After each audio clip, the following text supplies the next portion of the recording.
Joe, I think you'd have really enjoyed that victory, narrow as it was.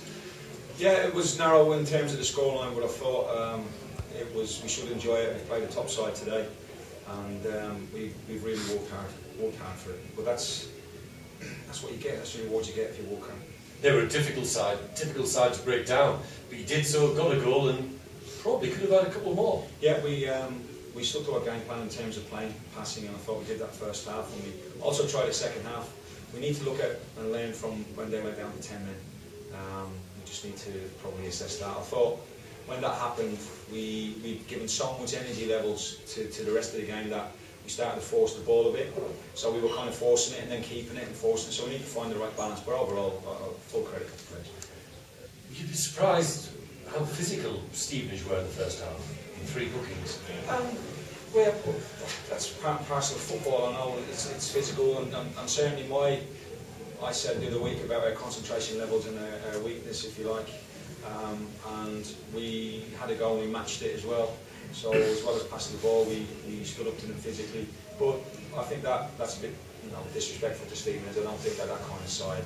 They're just a willingness to win. Okay, the sending off of Anthony Grant, what do you make of that? Well, it was at high speed, and as Anthony put his foot in, you see free kicks given for that, and you see cards given for that.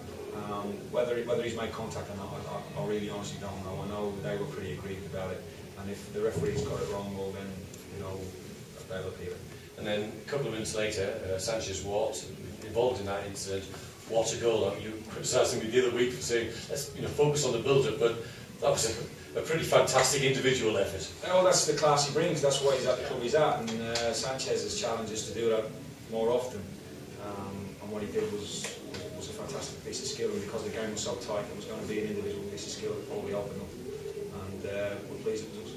And he got the Man of the Match award, but if you don't mind me picking out Jabo Ibere, who just led the line with such wonderful strength right throughout the afternoon.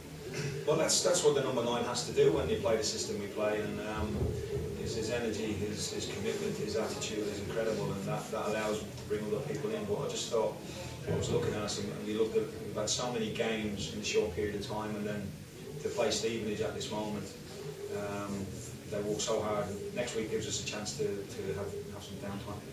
And were you a bit worried that you didn't capitalise on a whole heap of chances? You're always concerned, because the one thing that I want to get rid of in their team is stupid free kicks. The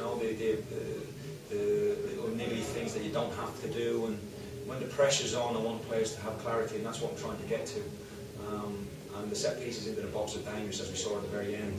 I thought it would have been cruel, but that's why they're top. They don't stop. They're relentless, and all credit to Gary and his teams. They kept going. We needed that second goal, and I thought we should have got it. Actually, I thought the goalkeeper made some great saves for him. Yeah, he was excellent. He might got sent off. You had a very good view. Oh well, listen, I cannot understand for the life of me how that's not a free kick. I can show you Ian's leg.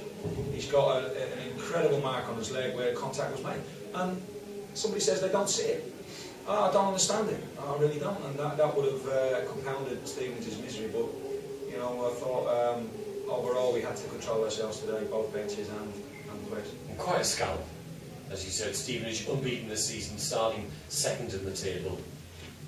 Yeah, it's a good win. A win is a win, irrespective of who it's against, whether it's against Stevenage or whether it's against somebody else in and around where we are. So a win is a win. I don't think about scalps and stuff like that. A win is a win, and we move on to the next. 3 wins out of 4. 3 wins out of 4 is a good return at the moment, but we've set a standard, so we've got to keep at it. I don't want inconsistency. I want to keep going, and that's what we're aiming for. Thanks, Joe. No problem. Thanks. Joe, we've seen the positive side of the loan market today as well, with Eastman in the middle as well. Playing well. I think you're right. I think that's a good comment. A positive loan market. I was frustrated the other evening in the Johnston Paints that I couldn't use more youngsters, and I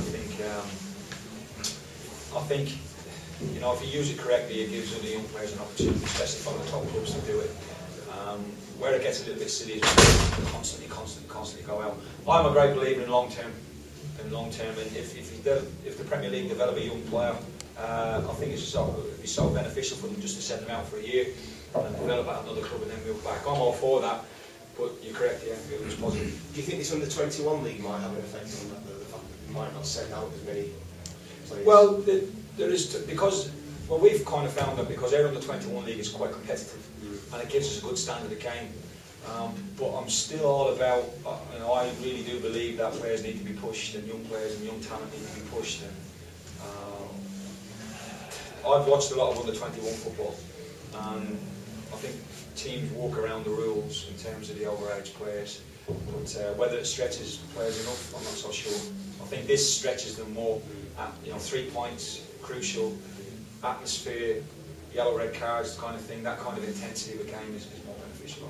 And like you say, you've got them for a bit of time, so it's a time for them to bed in together and get to know each other. And we've seen already today with Jago and Sanchez, they're working well, playing down the channel and vice versa. Well, we've done a lot of work in training. There's a lot still to do, trying to get us to a level that I believe we can get to.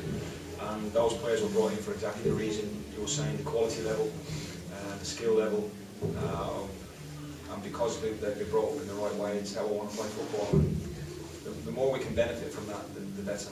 And it has to do something in the future. I'll look at it, but we also need to focus on A20. And just to finally at the other end, kept to the clean sheet, must be. Well, it's rare. I think we've had, I think we've had 3 this season. I think it was Preston, Swindon. Swindon and today. I really do believe that if you can keep a clean sheet, and best form of defence for me is attack. So we'll attack and we'll attack, and when we do that, if they don't take chances like we did against Northampton the other night, not taking chances when defenders have got to be strong. Well, today was strong. So please, thank you. Really good response as well to what happened at Yeovil. Obviously, you weren't particularly pleased with some more concentration in that match. That's key. I mean, that's key. I'll be questioning them again next week if they don't do the same, because we've got the euphoria now of winning the game against a good side. And if I even sniff any kind of complacency, I'll come down on them hard, because if you want to be successful, you've got to be relentless in your pursuit for it. And there is going to be ups and downs, but the ups and downs have to be not self-inflicted, if you like, and that's what I want to get to, where we could be maintaining, and we'll see where we go. Don't know about the other guys, but it was hard to pick a man in the match there, simply because it was a really good team performance. I thought it was an excellent team performance. I think the work we've done this week has been great. The attitude of all the players. We train in a specific way that if one player's not available, the other player knows exactly what the system requires. That's probably taken them a bit getting used to. But I thought overall it was a massive team effort, and particular praise obviously goes to Sanchez for his piece of quality. But like I was saying, you could pick a number of them today. It's been quite a demanding fixture schedule for you the last few weeks. Is it quite good to have that week? Yeah, it is. It really is. It really is. They'll recover tomorrow. We'll give them a bit of a down day Monday. We've got something organised for Tuesday, I believe. So it gives us rest is just as important, but it's how we get that rest period correct and then behave themselves within that rest period. And then we'll look to Carlisle next week. Yeah. Anything else, anybody?